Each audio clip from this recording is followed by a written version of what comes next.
couple weeks back, I put out a video talking about 3 possible new substances that will assist with muscle growth along the lines of hyperplasia and myogenesis. In the comment section, Abdullah reached out and asked, why did everyone stop talking about follistatin? Now, follistatin, if you don't know, is what's known as a myostatin inhibitor. Myostatin is what our body produces to counterbalance and to keep us from putting on unlimited amounts of muscle mass. So follistatin, theoretically, is the antithesis of that and will push the myostatin down as we experience follistatin doing its job in our body. My first question when talking about such peptides is, well, how long do they last in your system? FST344, or follistatin peptide, has a half-life of about 90 minutes in the system. That's not a lot of time to do its job. D-bol, for instance, one of the original oral steroids, lasts for 4.5 hours for its half-life and then peters out. Anavar, 8 hours, 9 hours, stuff like that. And these are not your base of a growth cycle. These are orals that are in and out of your system, some say too quick to even give lasting gains in the long run. So my first thought is, let's extend the half-life, which I mentioned that one of my customers has actually reached out, and that's what they're trying to do with my hydrogel. Now, unfortunately, their experiment did not go as well as they would like. They had trouble working with the hydrogel, and I thought I would explain some of the ins and outs of working with it and what to expect when using a thick, viscous liquid to reconstitute your peptides in to increase the half-life. Just as an example, this is my personal TRT, which I have made in a castor oil base. And this is a 25 gauge needle on a regular old syringe. And you have to use a lot of hand pressure. I'm going to see if I can see this. I am squeezing as hard as I can. And that's what it does. Okay? That's the oil. The fact that it is that slow is what makes it dissolve slowly, subcutaneously, and give that extended release. Now, the customer, and I want to leave them anonymous because they're still working on their project, but I want to tell you how to avoid the issues that they had and how to work with hydrogel in an easier way. Look, you can mix your product with the hydrogel, stir it a little bit, let it sit overnight, and it will set up, and you'll have a in-solution peptide. Now, what they told me was that once they did that, and we're talking micrograms of actual peptide, so it should not change the viscosity of the hydrogel itself. This stuff is plenty thick on its own. In fact, this is an original batch from months ago that I have left sitting in my fridge with the cap off, so it's even thicker. This is just what I'm playing around with for this video, so keep that in mind. This is even worse than what gets sent out. But what I do is, instead of transferring it to a sterile vial, personally, look, it's sterile. Fresh syringe, into the bottle, boom. See, it's that simple. Now that syringe is full, or got a cc and a half in it. This is a 25 gauge, 1 inch, and I want to show you what happens. Look. Oops, can we get the light on it here? There we go.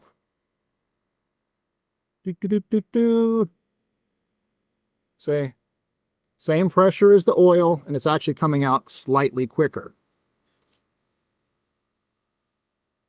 So if you were to mix up something like this and find that it clogs your syringe, more than likely what's going on is that your manufacturer, your peptide manufacturer, has included collagen in their mix, and it's just too chunky to get through your syringe.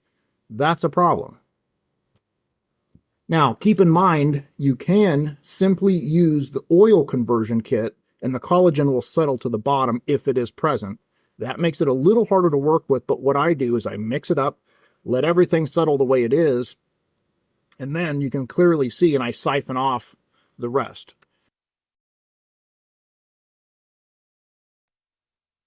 And what you're looking for, your actual peptide, is in solution, and the collagen settles out. But if you want to avoid all that, I'm offering a service. This is not a sales pitch. This is not a good business decision. This is not like an efficient use of my time. This is a service. I'm covering my basic time and everything to do this. And in fact, I think you're going to find it's pretty cheap. But what I've done is I've broken my products on the website down into, main product, get pump. It's our plant sterol, or plant sterone, ecdysterone, terkesterone, etc., as found naturally and concentrated down from cyanotis. Then we have our intermediate level products, which will contain some other things that may work with your insulin a little bit or work with your mitochondria a little bit. And sometimes people find that a little disorienting or a little challenging to use. So that's intermediate. Then way down here, got our peptide kits, NAD+, nootropic vaporizer, oil peptide conversion, etc., right? But what we've also got here is a custom formulation service, individual and wholesale. Now, $39.99 is the basic price for that. And what you can do is send me up to 4 10-milliliter vials, or I'll work with you.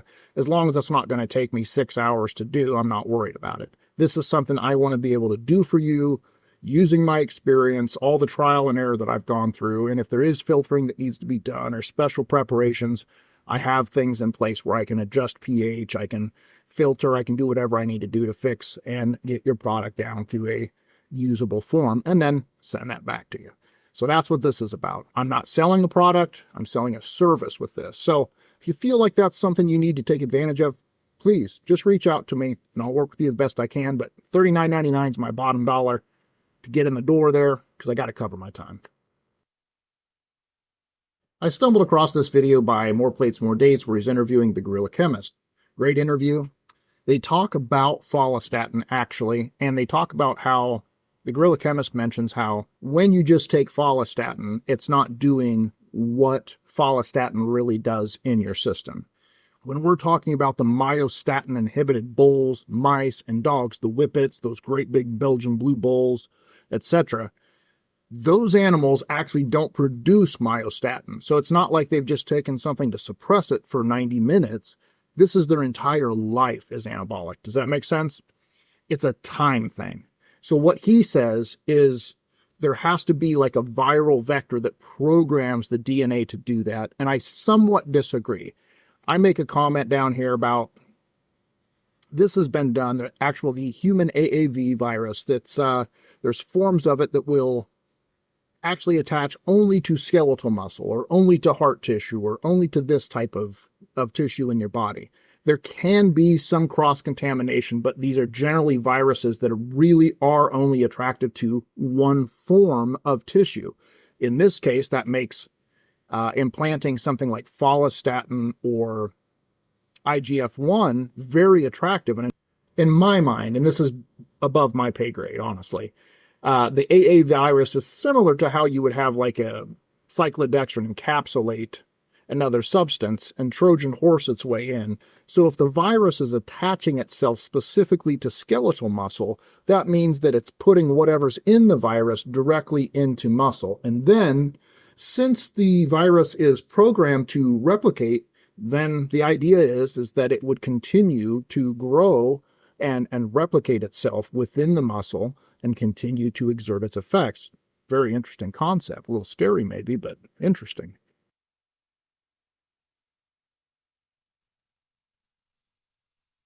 And this mysterious book that I can't seem to find has a whole section devoted to this, and it's something along the lines of the evolved athlete or the enhanced athlete, and I believe it was put out by Sports Illustrated, real generic Sports Illustrated cover of like a gymnast or a swimmer or something on the cover, gray book. If anybody knows what I'm talking about, please hit me up in the comments and remind me what the exact title is. But my theory is this: we don't need to do all that. I don't think that that's the only way. I think what we're experiencing here is a time in the system issue. When I went from just trying reconstituted oxytocin, which is, that's kind of pleasant for a little bit and on with your day, to trying a slow release oil version of it, the differences and the effects were night and day. I didn't get the flush. I didn't get those short-term burst effects. But what I found was that I had better glycogen retention, real muscle growth, real lean tissue growth, quality of muscle improvement. Would a person get that if they made an oil version of Follistatin? I don't know yet.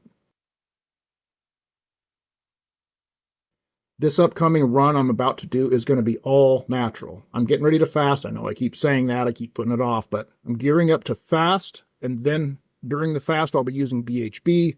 Then after the fast I'll be doing 12 days of keto, And then after that, 12 days of blast growing with the lemon myrtle, with the epicatechin, and with the injectable ecdysterone, etc., etc.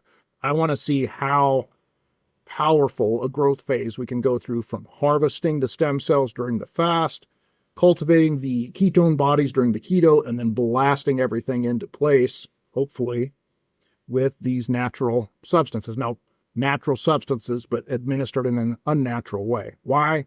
I want to know 100% they got to where they're supposed to go. And I want them in my system for as long as possible to get the maximum amount of effects.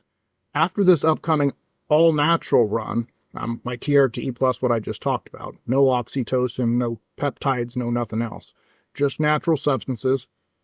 After that, I'm going to go ahead and start my run-up to a contest next spring. So with that in mind, I'm going to go ahead and do a little less natural stuff. I might incorporate some growth hormone, like some MK677, some CJC, some peptides, etc. And I just want to be upfront and honest and transparent about that I'm not trying to just stick to TRT and what I'm experimenting with here. I've already talked about the oxytocin. I told you I'm no purist. So I'm going to go ahead and make a run-up. So I will detail all of that as I go. That's what's happening right now. That's the experiments that are going on behind the scenes. Good luck to that viewer who's experimenting with this. I'm pulling for you, and if there's anything I can do to help the process, feel free to send me your peptide. I will convert it for you, send it back to you,